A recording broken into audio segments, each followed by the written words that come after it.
O essencial é a incorporação de não livres e do poder paterno.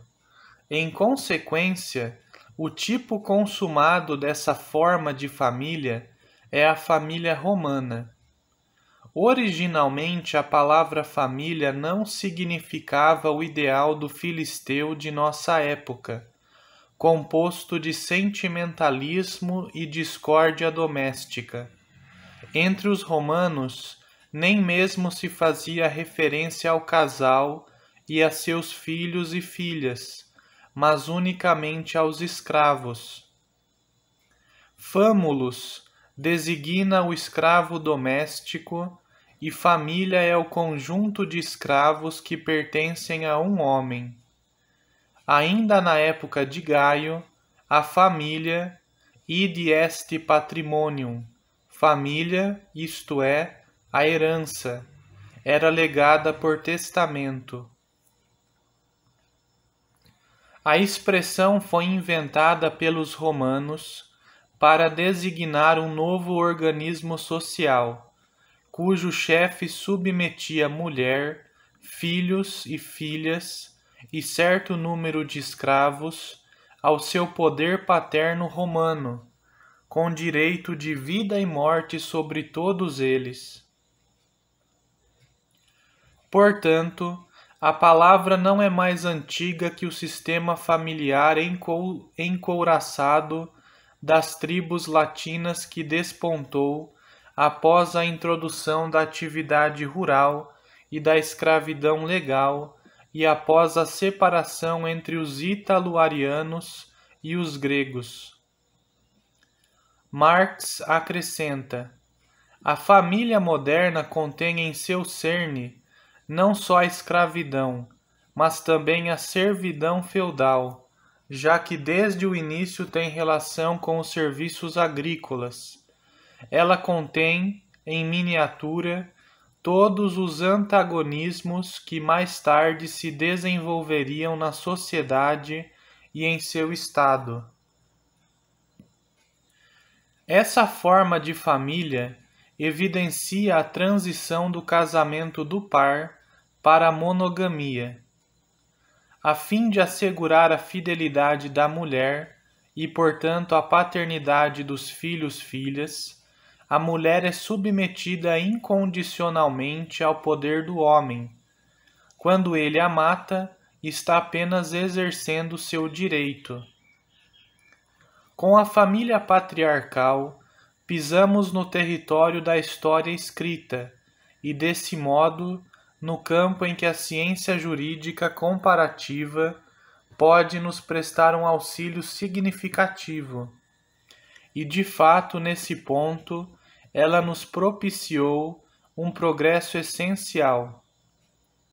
Devemos a Maxim Kovalevsky a demonstração de que a cooperativa doméstica patriarcal, na forma como ainda a encontramos hoje, entre sérvios e búlgaros, com o nome de Zadruga, a ser traduzido por laço de amizade, ou Bratstvo, fraternidade, e sob uma forma modificada entre os povos orientais, constituiu o estágio de transição entre a família de direito materno, originária do casamento grupal, e a família individual do mundo moderno. Pelo menos para os povos civilizados do Velho Mundo, para arianos e semitas, isso parece estar demonstrado. A Zadruga dos eslavos meridionais oferece o melhor exemplo ainda vivo dessa comunidade familiar. Ela abrange várias gerações de descendentes de um mesmo pai, os quais vivem juntos com suas esposas em torno de um mesmo pátio, cultivam juntos os seus campos, alimentam-se e vestem-se com os recursos de um fundo comum e possuem juntos o excedente da colheita. A comunidade está sujeita ao poder supremo do dono da casa, que a representa diante do mundo exterior, pode vender objetos menores, controla o dinheiro e é responsável por ele, assim como pelo andamento regular dos negócios. Ele é eleito e não precisa ser o mais velho. As mulheres e seus trabalhos estão sob a direção da dona da casa, que costuma ser a esposa do domacim. Ela também tem voz importante e, com frequência, decisiva na escolha do esposo das moças. Porém, quem detém o poder supremo é o conselho da família, a assembleia de todos os cooperados adultos, tanto mulheres quanto homens. O dono da casa presta contas à assembleia, e ela formula as resoluções decisivas, exerce a jurisdição sobre os membros, toma decisões sobre compras e vendas de alguma importância, principalmente relativas à posse, terras, etc. Há apenas 10 anos se comprovou que essas grandes cooperativas familiares existem também na Rússia. Reconhece-se de modo geral que elas têm raízes profundas no costume popular russo, tanto quanto a obistina, ou comunidade rural.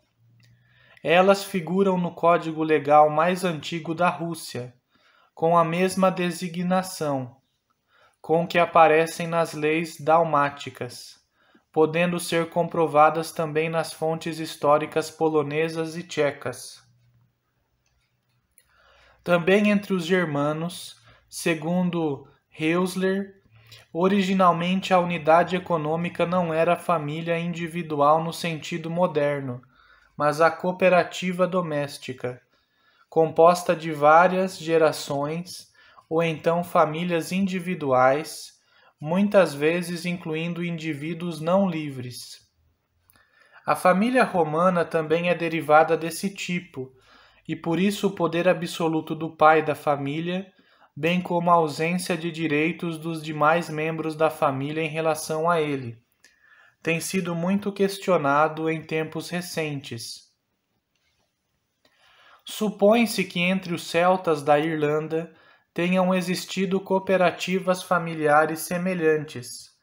Na França, elas sobreviveram no Nivernais até a Revolução Francesa, com o nome de Parçonneries, e até hoje, na Franche-Comté, elas não se extinguiriam totalmente. Na região de Lowrance, vêem-se casarões de camponeses com um salão central que chega até o telhado, e em volta dele dormitórios aos quais se chega por escadas de 6 a 8 degraus, e nos quais habitam várias gerações de uma mesma família. Na Índia, a cooperativa doméstica, com cultivo conjunto da terra, é mencionada já por Nearco, na época de Alexandre Magno, e subsiste ainda hoje na mesma região, no Panjab e em todo o noroeste do país. No Cáucaso, Kovalevsky pôde comprovar sua existência pessoalmente. Na Argélia, ainda subsiste entre os cabilas. Supõe-se que até na América ela tenha existido, pretendendo-se descobri-la nas Calpulis, descritas por Zurita no México Antigo. Em contraposição, Cunou provou muito claramente que no Peru havia na época da conquista uma espécie de constituição da marca de fronteira, que curiosamente também se chamava marca, com divisão periódica da terra cultivada, ou seja, ali vigorava o cultivo individual. Em todo caso, essa cooperativa doméstica patriarcal, com posse comum da terra e cultivo comunitário, ganha um significado bem diferente do que tinha até agora. Não podemos mais duvidar do papel importante de transição que ela desempenhou entre os povos civilizados e alguns outros povos do Velho Mundo, a saber, a transição entre a família de direito materno e a família individual. Mais adiante retomaremos a conclusão a que Kovalevsky chegou além dessa. Isto é, que ela representou igualmente o estágio de transição a partir do qual se desenvolveu a comunidade rural ou da marca com cultivo individual e subdivisão primeiro periódica e depois definitiva da terra de cultivo e de pastagem. No que se refere à vida familiar no âmbito dessas cooperativas domésticas, deve-se observar que, pelo menos na Rússia, o dono da casa era famoso por abusar de sua posição em relação às mulheres mais jovens da cooperativa, especialmente em relação às noras, muitas vezes constituindo um harém com elas. Quanto a isso, as canções populares russas são bastante eloquentes. Antes de passarmos para a monogamia, que se desenvolveu rapidamente após a derrocada do direito materno, ainda diremos alguma coisa sobre a poligamia e a poliandria.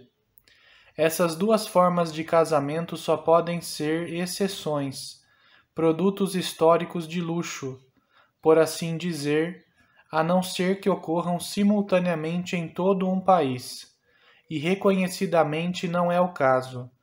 Portanto, visto que os homens excluídos da poligamia não teriam como se consolar com as mulheres que sobraram da poliandria, e que a quantidade de homens e mulheres, sem levar em consideração as instituições sociais, tem sido bastante homogênea até agora, está automaticamente excluída a possibilidade de se elevar uma dessas duas formas de casamento à condição de forma globalmente vigente.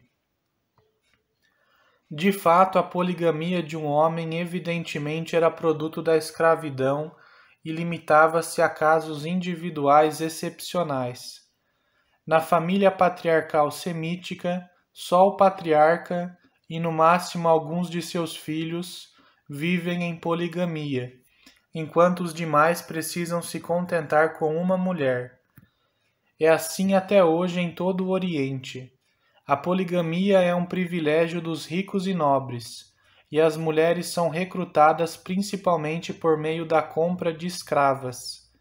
A massa do povo vive em monogamia. Uma exceção do mesmo tipo é a poliandria na Índia e no Tibete, cuja origem, certamente interessante, no casamento grupal, ainda deve ser mais bem examinada. Aliás, em sua praxis, ela parece ter bem menos atritos do que o harém dos maometanos, movido pelo ciúme. Pelo menos entre os naires na Índia, 3, 4 ou mais homens têm uma mulher comum, mas cada um também pode ter uma segunda mulher em comum com outros 3 ou mais homens, e assim também uma terceira, quarta, etc. É um milagre que MacLennan não tenha descoberto nesses clubes conjugais que ele próprio descreveu, em que é possível ser membro de mais de um ao mesmo tempo, a nova classe do casamento de clube. Aliás, essa atividade dos clubes conjugais não é de modo algum poliandria de fato. Pelo contrário, como já observou Giraldi Teulon, é uma forma especializada de casamento grupal. Os homens vivem em poligamia, as mulheres em poliandria.